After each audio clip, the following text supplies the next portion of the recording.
One में अब भोर का उजाला पूरी तरह फैल चुका था, लेकिन वह उजाला आज साधारण नहीं था। हवा में एक गहरी गंभीरता थी, जैसे प्रकृति स्वयं इस क्षण को स्मरण करने के लिए स्थिर हो गई हो।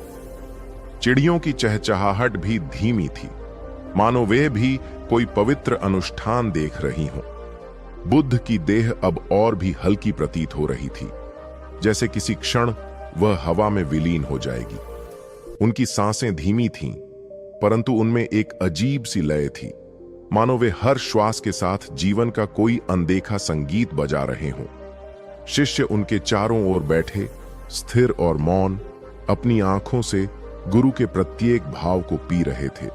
कुछ क्षणों के मौन के बाद बुद्ध ने अपना सिर हल्का सा उठाया और आनंद की ओर देखा।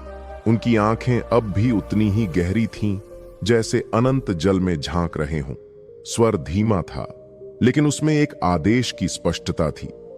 दूसरों के दुख को अपना समझो और जहां हो वहां प्रकाश बनो। ये वाक्य सुनते ही आनंद की आंखें भीग गईं। यह केवल एक उपदेश नहीं था, यह गुरु का जीवन सार था, वह सार जिसे उन्होंने जन्म से लेकर इस अंतिम क्षण तक जिया था। बुद्ध ने कहा, करुणा केवल भावना नहीं, यह एक कर्म है। यह तुम्हें भीतर से तोड़कर भी मजबूत बनाती है। जब तुम किसी के दुख को अपना मानते हो, तब तुम्हारे भीतर वह शक्ति जागती है जो केवल अपने लिए जीने वालों में नहीं होती। शिष्य ध्यान से सुन रहे थे, पर उनके दिल में एक हल्का भय भी था। क्या वे इस आदेश को निभा पाएंगे? गुरु के साथ रहते हुए तो यह सहज था, लेकिन जब गुरु नहीं होंगे, तब क्या वे उसी करुणा के दीपक को जलाए रख पाएंगे? बुद्ध ने मानो उनके मन का संशय पढ़ लिया। जहां भी जाओ, यह मत देखो कि लोग तुम्हें कैसा मानते हैं या क्या देते हैं। यह देखो कि तुम्हारा अस्तित्व दूसरों के लिए प्रकाश बन रहा है या नहीं। यह प्रकाश कोई चमत्कार नहीं है, यह तब जलता है जब तुम्हारे भीतर करुणा का दीपक प्रज्वलित हो। उनका स्वर क्षण भर के लिए और भी धीमा हो गया। करुणा वह है जो तुम्हें और संसार दोनों को मुक्त करती है। जो केवल अपने सुख में उलझा है, वह कभी सच्ची स्वतंत्रता नहीं पा सकता। वन की हवा में अब एक सूक्ष्म सी कंप कंपी थी। सूर्य की किरणें पेड़ों की डालियों से होकर बुद्ध के चेहरे पर गिर रही थीं। ऐसा लग रहा था जैसे स्वयं सूर्य उन्हें आशीष दे रहा हो। आनंद के मन में गुरु के अनगिनत प्रसंग कौंधने लगे। बीमार भिक्षु को स्वयं उठाकर स्नान कराना, भूखी स्त्री के आंसुओं को अपनी हथेली में थाम लेना, घायल हंस को बचाना। हर घटना में करुणा उनका स्वाभाविक स्वरूप थी, न कि कोई प्रयत्न। बुद्ध ने फिर कहा, आनंद, करुणा का अर्थ केवल दुख देखना नहीं, बल्कि दुख के पार प्रकाश दिखाना है। यदि तुम केवल दुख में डूबे रहोगे तो तुम भी अंधकार में चले जाओगे, लेकिन यदि तुम प्रकाश बनोगे तो दूसरों को भी उससे राह मिलेगी। शिष्यों के हृदय में यह वाक्य गहराई से उतर गया। उन्हें लगा जैसे गुरु ने उनके भीतर कोई अदृश्य बीज बो दिया है। एक ऐसा बीज जो समय के साथ वृक्ष बनेगा और उसकी छांव में अनगिनत जीवों को शरण मिलेगी। दूर कहीं एक हल्की हवा चली और पेड़ों की पत्तियों में मधुर सरसराहट हुई। ऐसा प्रतीत हुआ मानो पूरा वन इस करुणा के आदेश को स्वीकार कर रहा हो। बुद्ध ने आंखें कुछ क्षण के लिए बंद की, फिर हल्की मुस्कान के साथ खोला। याद रखो, प्रकाश बनने के लिए किसी विशेष स्थान या परिस्थिति की प्रतीक्षा मत करो। जहां हो वही स्थान तुम्हारा मंदिर है, वही तुम्हारा धर्म क्षेत्र है। आनंद ने धीरे से सिर झुका दिया। उनकी आंखों से आंसू टपक रहे थे, लेकिन इस बार वे आंसू निराशा के नहीं थे। वे एक प्रतिज्ञा के थे कि गुरु की करुणा को वे अपने जीवन का दीपक बनाएंगे। भोर की रोशनी। दोपहर धीरे धीरे ढल रही थी। सूर्य पश्चिम की ओर झुक चुका था और उसकी सुनहरी किरणें अब वन की पत्तियों पर झिलमिला रही थीं। हवा में एक ठंडक घुलने लगी थी जो मौसम का नहीं बल्कि समय का संकेत दे रही थी। मानो प्रकृति स्वयं जानती हो कि एक युग अपने अंतिम क्षणों में प्रवेश कर चुका है। वन के बीच में जहां बुद्ध विश्राम कर रहे थे, वातावरण का हर अंश असाधारण रूप से शांत था। शिष्य अब और भी पास खिसक आए थे, जैसे वे समय की उंगलियों के बीच से सरकते इन क्षणों को रोक लेना चाहते हों। बुद्ध का स्वर अब पहले से भी धीमा था, इतना धीमा कि आनंद और निकट झुक आए ताकि एक भी शब्द छूट न जाए। लेकिन उस धीमे स्वर में एक अजीब सी गूंज थी, मानो शब्दों के भीतर कोई अनसुना प्रतिध्वनि मंडरा रही हो, जो आने वाले समय में भी जीवित रहेगी। उन्होंने धीरे धीरे कहना शुरू किया, आनंद, समय हमेशा संकेत देता है, पर लोग उसे पहचान नहीं पाते। वे सोचते हैं कि सब कुछ हमेशा रहेगा, युवा अवस्था, मित्र, परिवार, यहां तक कि गुरु भी। लेकिन हर चीज की एक सांझ होती है, और सांझ के बाद केवल रात आती है। आनंद के भीतर यह सुनकर एक हल्की कंपकंपी दौड़ गई। उन्होंने गुरु का चेहरा देखा, वह अब भी शांत था, लेकिन उस शांति में एक अदृश्य विदाई का भाव छिपा था।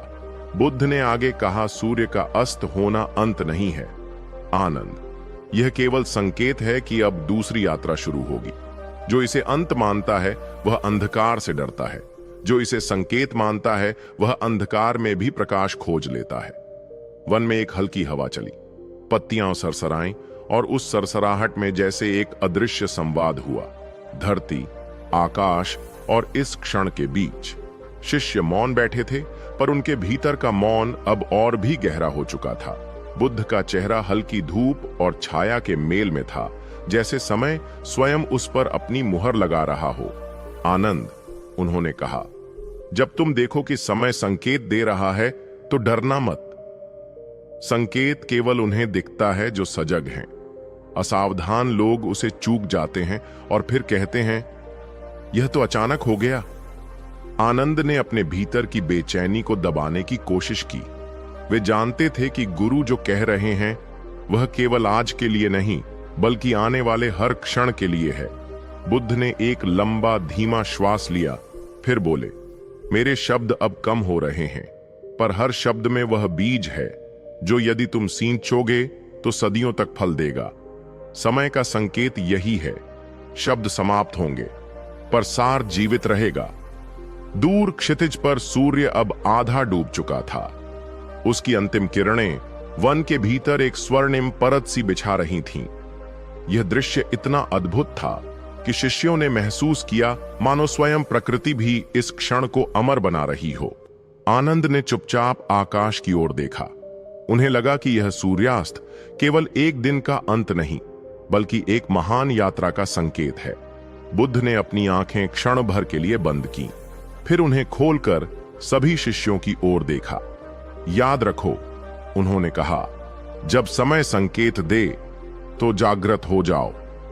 वह संकेत तुम्हें भयभीत करने के लिए नहीं, बल्कि तैयार करने के लिए आता है। वन में फिर से ठंडी हवा बही, पत्तों की सरसराहट और दूर से आती नदी की कलकल में ऐसा लग रहा था मानो पूरा जगत इस समय के संकेत को सुन रहा हो।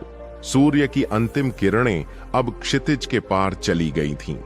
वन में हल्का अंधेरा उतर आया था और ठंडी हवा के झोंके पत्तियों को धीरे धीरे हिला रहे थे। दिन का शोर कहीं पीछे छूट चुका था।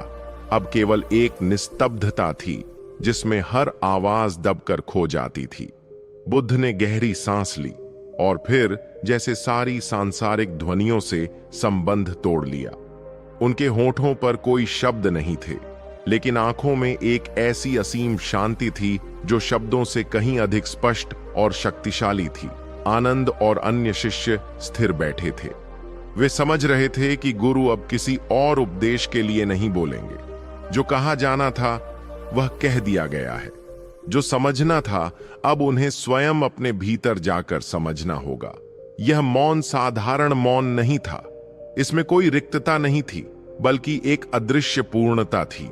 जैसे किसी ने एक लंबी यात्रा के बाद मंजिल पर पहुंचकर बैग रख दिया हो और अब बस चारों ओर देख रहा हो कि सब कुछ वैसा ही है जैसा होना चाहिए। आनंद ने गुरु की आंखों में देखा। वहां कोई आग्रह नहीं, कोई अपेक्षा नहीं, बस एक करुणा भरी स्वीकृति थी।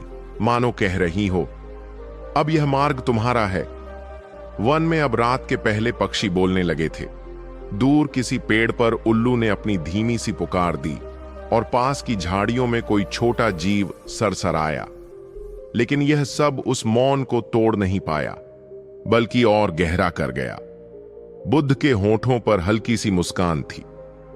यह मुस्कान उन सभी के लिए थी जिन्होंने उनके साथ यह मार्ग चला, और उन असंख्य लोगों के लिए भी जिन्हें वे कभी देख नहीं पाएंगे, लेकिन जो आने वाले समय में उनके शब्दों, उनके मौन और उनके करुणा स्रोत से प्रेरित होंगे।